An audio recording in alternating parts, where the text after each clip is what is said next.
ahoana manakory fahasalamana tsara tsy manahaka zaho tsy manahaka ina zao tao anao zay zaho meo fanta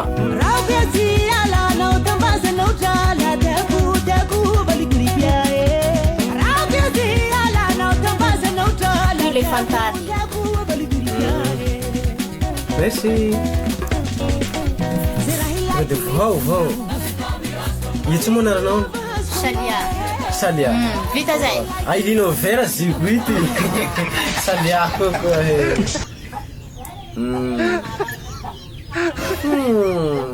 nini aya atako hitako aty avao bakeo eka zaho zaho iresaka aminao manko tsy manino merci salia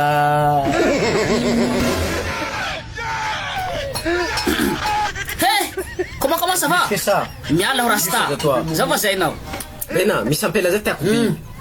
En plus mbo misy raha honja zay koa ny boaky amorez ty tranquille. Ino zany tsy ilanao direct io? Amboaro hoaja. Tsy misy piasa bojo zao. Fete fa marino. Eka tsy manino aby fa mety ho vitanao zany. Mipaeko iha. 100 000. Aki. Zao zainao. Salama amizay fa zao amorez koa honja. Iha aloha ile mava. Zay tiako biby atao Kan fa traceva koa le tisa. Fanrevavanao hira honja io. Amorez manko ty tranquille io. Ka zany be folondoha roro amorez aminao. Il est tombé amorez. Tais-toi. Donc, hanjinao pololotsy. Sononao boboka. kaitiky zanao ay amizay Tokony fahazava aminao zao mamany. Tsy zaranao inspecteur. zarako ty misy piter Haneky va lelanao ty fataraho. eka diha De fahatara meska fakahita. Lasa isay. Yety ny volanao miavia aloha e. ka tsy mety zany Aia tokony handiny ahy. Tinakopako inao basa sonty io. andesa amilelay zany fa tsy haiko resanao maro toy Tsy hainao onja apela de naturel. Apela dimanche. Dana mun reno tsy nibako onja. Tsy avily koy.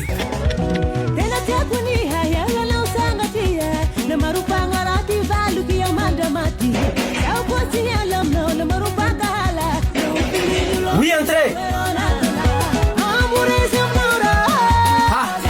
Salama boss. Ngamnera. Isang steno bibi ka pala hirong Ang petsara bebe. Petrapetra. Tatsilin ka. Tapos meron kami nafatsanin tampila hapasas. marina va resanao zao Tukun humarna aloha. Marina aloha Sa zay. kumbena. Nahavua Ka ha. mafana mo tilafy tokony asiao jisel sika. Bena. Oui, boss. Boache ko ya. Sadi lama manao. Eka hiboako na maneka makoro. tsomboko zay le ovay harasta Ah, kasutra manao.